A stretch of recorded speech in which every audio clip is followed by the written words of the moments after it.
Olá,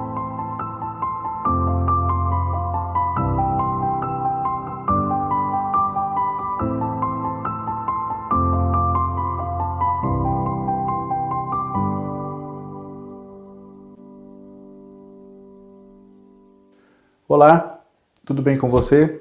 Eu espero que esteja. Eu sou o Fábio Costa e esse é mais um TBT da TV, aqui no canal do Observatório da TV no YouTube. Inscreva-se no nosso canal se você não tiver feito ainda a sua inscrição, ative as notificações, junte-se aí aos nossos já quase 21 mil inscritos para acompanhar o passado, o presente, o futuro até da nossa televisão, nos programas que exibimos aqui, lançamos todo dia de segunda a sexta, um programa diferente, um conteúdo variado para vocês, né? TBT às quintas, Vale a Pena às sextas, tem o In Memoriam às segundas-feiras, Por Onde Anda às terças e Curiosidades da TV é o programa das quartas. Você também pode acompanhar todos eles no nosso podcast, procure por Grupo Observatório na sua plataforma digital de preferência, né? E você encontrará também tudo lá, assim que a gente lança no YouTube também. Nesta semana, o TBT da TV relembra uma novela das 7 de muito sucesso, como várias outras do seu autor, Cassiano Gabos Mendes, que neste ano de 2020 completa 35 anos da sua estreia, né? Eu estou falando de Tititi, a versão original dessa novela, cujo primeiro capítulo foi exibido no dia 5 de agosto de 1985. Na ocasião, a novela substituía Um Sonho a Mais, de Daniel Mas, Lauro César Muniz, Mário Prata e Dagomir Marchese. Os diretores de Tititi quem foram? Wolf Maia e Fred Confalonieri. A história também tinha ali a supervisão, a direção artística, enfim, de Daniel Filho, né? E o que conta a trama, o enredo de Tititi? Tititi, talvez muitos espectadores conheçam, tenham mais fresca na memória, a versão de 2010, que foi uma adaptação modernizada, modificada, né? Escrita pela Maria Adelaide Amaral. E a gênese da trama ali funcionou da mesma maneira, né? Mas, claro que houve mudanças, acréscimo de personagens, exclusão de outros, fusão com uma outra novela de Cassiano Gabos Mendes, que foi Plumas e Paetês, de 1980, né? Então, esse ano ela também completa um aniversário, vamos dizer, redondo, 10 anos, né? Foi produzida em 2010, mas vamos nos concentrar aqui na versão original de 85, que fez 35 anos, portanto, né? O que deflagra o enredo da novela é uma eterna briga, uma eterna disputa que vem desde a infância entre dois amigos e inimigos de estimação um do outro, né? O Ariclenes Almeida, papel do Luiz Gustavo, e o André Spina, que era o papel do Reginaldo Faria. Eles se conhecem desde crianças, né? E enquanto o André deu muito certo na vida, é um estilista, né, de muito sucesso realmente, tem clientes endinheiradas, faz roupas muito elegantes, num estilo mais clássico, de alta costura, o Ariclenes, ou o Ari, né, ele é uma pessoa que não deu certo na vida, já tentou muitas coisas, já foi dono de loja, mas não se estabilizou ainda, já tem aí mais de 40 anos, né? E essa sua cabeça sonhadora, que não conseguiu construir bases sólidas para uma vida adulta, digamos assim, acabou fazendo com que o seu casamento, que ocorreu muito jovem ainda, né? Ambos jovens, ele e a Susana, papel da Marieta Severo, né? Esse casamento acabou ruindo, rendeu um filho, o Luiz Otávio Lute, que era Cássio Gabos Mendes, na vida real sobrinho de Luiz Gustavo, né? Mas eles se separaram, né? Ainda tem uma rusga ali, uma faísca de quem sabe alguma coisa voltar um dia. Mas Susana, que é uma profissional muito bem sucedida, né? Ela não quer mais saber do Ariclenes. E paga uma pensão para o filho, que ela sabe que, na verdade, quem gasta mesmo é o ex-marido, né? É como diz o tema do personagem que era cantado pelo Benito de Paula com Os Demônios da Garoa, né? Mas quando chega a hora de fazer o que ele quer, é com a mesada da mulher. E assim era o Ari.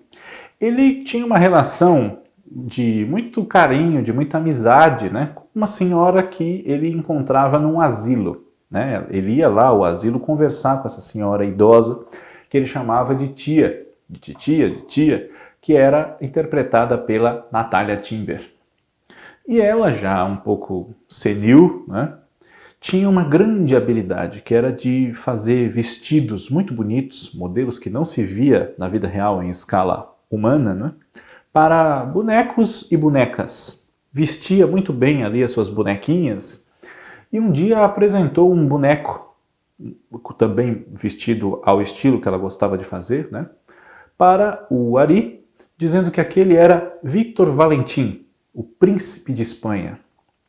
Então ele teve uma ideia para também levar adiante um desejo de nunca se mostrar por baixo do André, que ele reencontra, muito bem posto, rico, né, botando uma banca, embora não tenha onde cair morto, e ele resolve entrar para o mesmo campo de atuação do André, ou seja, a alta costura, a disputa que vem da infância, né? E ele passa a fazer uso dos modelos criados pela tia para suas bonecas, conta com a ajuda do filho, conta com a ajuda da Nicole, que é uma costureira, amiga sua, papel da Lúcia Alves, da filha dela, modelo oficial de Victor Valentim, Ana Maria, que era Thaís de Campos, e do seu amigo que estava ali para tudo que fosse preciso, o Chico, uma figura muito simpática, muito engraçada, não muito inteligente, que era o personagem do José de Abreu, né?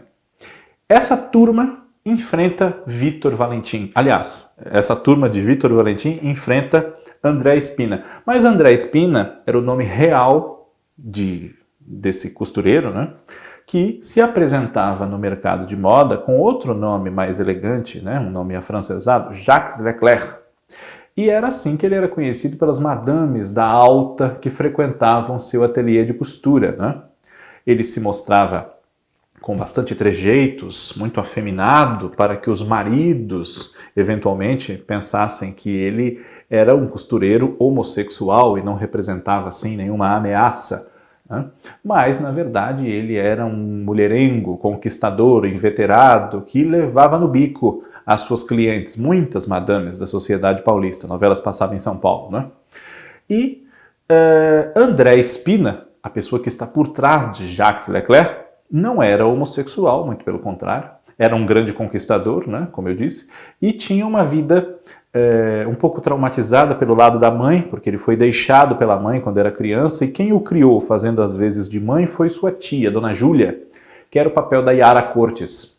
Ela criou tanto esse sobrinho como um filho, como o ajudou a criar os dois filhos dele. Pedro, que é um mulherengo como o pai, personagem do Paulo Castelli, e a Valquíria, ou a Val, papel da Malu Mader, né, na sua terceira novela, né, não só terceira na Globo, como terceira novela de um modo geral, ainda bem jovenzinha, né? E André Spina, ou Jacques, como queiram, tinha duas mulheres que disputavam sua atenção, além dos casos passageiros ali das conquistas das clientes, né? As duas mulheres que trabalhavam com ele no ateliê de costura disputavam a sua atenção. A gerente Jaqueline, que era Sandra Brea, né, com quem ele havia tido um romance que ficou ali mal parado, mal resolvido, né, e a secretária, a Clotilde, que era a Tânia Alves. Tânia Alves, que havia feito casos especiais e minisséries como Lampião e Maria Bonita, Bandidos da Falange, né, fazia em 1985 como a Clotilde de Tititi a sua primeira novela. Ela tinha ali um cotidiano um pouco tumultuado com a Jaqueline, mas ao mesmo tempo se conformava com a sua posição de amante, né? Se dava bem com o André ou Jacques. Há pouco eu citei os filhos de Jacques, né? Eles também rendem problemas e não são só dois. Existe um bastardo que ele não criou, com quem ele se corresponde por carta, que é o Alex, personagem do Tato Gabos Mendes, que vai morar em São Paulo, né? Ele mora em outro estado, em outra cidade, vai morar em São Paulo, junto com ele vai um amigo, Lupercínio, ou Bob, como ele prefere ser chamado, que é o Rodolfo Botina, já falecido, né? E o Alex concorda em manter segredo sobre essa paternidade do André Spina, né? Mas é claro que isso acaba sendo descoberto pelos outros personagens, enfim, né? Valquíria, ou a Val, acaba se apaixonando pelo namorado de uma amiga dela, a Eduarda, que é a personagem da Betty Goffman. E esse namorado é ninguém mais e ninguém menos que o Lute, o filho do Ari, né? Então isso é um ponto a mais na eterna briga que existe entre o Ari e o André. Os filhos se apaixonam. E nem André quer que Valquíria namore com Lute, nem Ari quer que Lute namore com Valquíria, né? Então esse casal tem muita oposição dos pais e do próprio contexto de disputa entre eles, porque é claro que um defende o próprio pai quando acha necessário, né? Isso tumultua o romance do casal e por pouco não os separa em vários momentos da história, né? A Eduarda, ao perder o Lute, acaba se revoltando, despirocando, e ela se junta a uma turma de jovens revoltados como ela, né, que não são muito adeptos de banho e tudo mais, que é a chamada Turma da Lazinha, muito citada, mas que só aparece mais para a reta final da novela, numa participação da Cláudia Gimenez. E Eduarda acaba encontrando novamente o amor em Lupercínio, ou melhor, em Bob.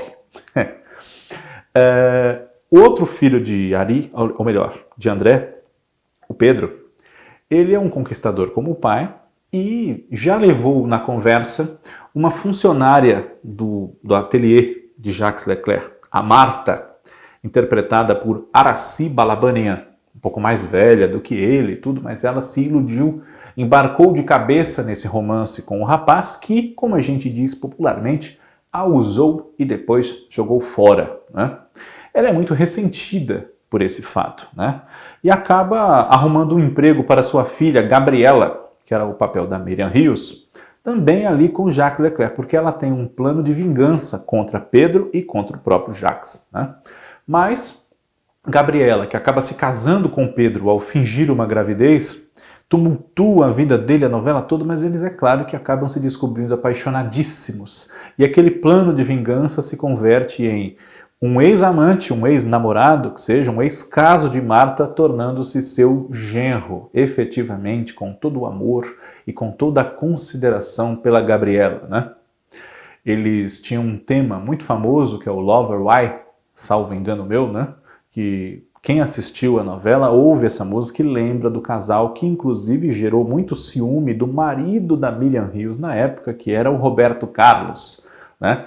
Roberto Carlos não gostava das cenas de amor da Miriam beijando os galãs nas novelas, né? E em Tititi, a química com Paulo Castelli foi muito grande, tão grande que depois eles formaram outro par, a Ana e o Luiz Fernando, no Bambolê, em 1987, né? Uma novela das 6. Pois bem,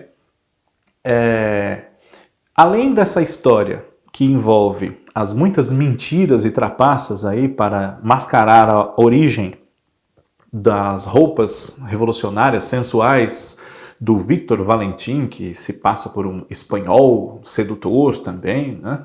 Investe também contra Jaqueline, vejam só. A trama evolui relacionando esses personagens que estão sempre ligados de uma forma ou de outra à batalha travada entre o André e o Ariclenes, né? E é claro que, apesar de eles acabarem aceitando o relacionamento amoroso dos filhos e tudo mais, a trama acaba onde começa, né? Eles tinham flashbacks de brigas rolando pelo chão da rua, aos socos e pontapés, né? E terminam não brigando da mesma forma rolando pelo chão da rua, mas a briga é incorrigível, irreparável, e quando a gente, público, também se questiona quando é que eles vão parar de brigar, ouvimos uma voz como se fosse a de Deus que responde para nós que eles não vão parar de brigar nunca. Tititi é uma novela muito marcante, não é? Principalmente pelo lance final, que depois de André conseguir todas as provas e tal, vai chamar a imprensa, quer desmascarar o Victor Valentim, ou o Ariclenes, como queira, para desbaratar toda a história que ele criou para justificar esse costureiro espanhol que estava roubando as suas clientes, né, conquistando realmente um espaço na sua área de atuação. Ele se desarma e resolve não fazer nada contra ele, porque vem a saber que a tia, aquela senhorinha de quem o Ari cuidava num asilo, na verdade era Cecília, a mãe que deixara no passado o André aos cuidados da sua irmã Júlia, né? E foi viver a sua vida, era uma jovem inconsequente, uma jovem cheia de sonhos, queria ser feliz, deixou o filho com a irmã e eles se desencontraram na vida, né? Ela agora já idosa, um pouco senil, né? Reencontra o seio familiar, esse filho, os netos, enfim. Tititi é uma novela de poucos personagens, né? Como eram em geral as novelas de Cassino Gabos Mendes e as novelas da época, né? As novelas, quanto mais antigas, nós costumamos ver menos personagens relacionados à estrutura de contar as histórias, era outra, né? Tititi tinha tantos personagens quanto Brega e Chique, que recentemente foi reprisada no Canal Vivo, ou até menos, se nós formos ver, né? Mas é uma novela muito eficaz na sua proposta de entreter com humor, leveza, uma comédia assim requintada, né? E relacionar esses personagens ali criados pelo Cassiano Gabos Mendes com diálogos muito saborosos, né? E bem interpretados, com um elenco de acertos de escalação, mas principalmente as novelas das 7 dessa época, um horário difícil, né? Até hoje, inclusive, aquele horário difícil de trânsito, gente chegando, gente saindo em casa, preparação para o Jornal Nacional e preparação do jantar, né? Muitas vezes ouve-se a novela das 7 e não vê-se a novela das 7, né? Pelo menos naquela época, cotidiano de muitas famílias era assim. Então, é uma novela que acaba instigando você pela maneira de contar a história e pelo show de interpretação. Por isso mesmo, em 2010, a necessidade narrativa, a necessidade dramatúrgica era outra. E Maria Adelaide Amaral acertou quando nós analisamos as mudanças que ela fez. E tanto acertou que a novela fez bastante sucesso, né? Há quem diga que a segunda versão de Tititi, com outros elementos novos, é até mais eficaz e melhor artisticamente do que a primeira. Seja ou não seja, essa primeira marcou época. Foi reprisada no Vale a Pena Ver de Novo em 1988 com sucesso e ainda é muito saudada pelo público que pôde acompanhá-la, ou quem viu a segunda versão e gostaria de poder ver a primeira. Neste ano, ela teria sido reprisada no Canal Viva, chegou a ser anunciada, mas justamente Brega e Chique acabou entrando no seu lugar. Vamos ver se num futuro próximo o Canal Viva ou o Globoplay nos brindam com Tititi na sua versão original. Nós queremos e nós merecemos até, por que não, né? Na próxima semana, relembramos aqui no TBT da TV mais um sucesso marcante da nossa dramaturgia, algum programa de humor, algum jornalístico, enfim, algum fato que marcou a história e que lembramos nas quintas-feiras, como hoje, Tititi no TBT da TV. Um grande abraço a vocês, obrigado pela audiência e até lá.